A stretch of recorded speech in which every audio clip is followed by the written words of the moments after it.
We all have a soulmate that we haven't met. Some of us have met their soulmate, but I'm not referring to the soulmate of another human who comes into our lives and partners with us on this journey.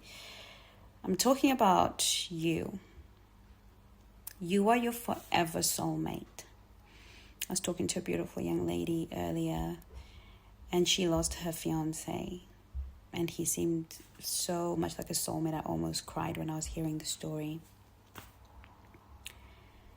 But what would have happened to her if you only have one external soulmate? The truth is, we were all born to be our own soulmate, to know ourselves, to love ourselves, to have a relationship with ourselves that is fulfilling. And that true, authentic relationship, that soulmate relationship, attracting somebody that connects with that authentic self, and then creating this beautiful purpose mate soulmate relationship. Relationships are really for purpose, for intimacy, for connection, for support, for legacy. They're so beautiful, but we have to know that our soulmate is within.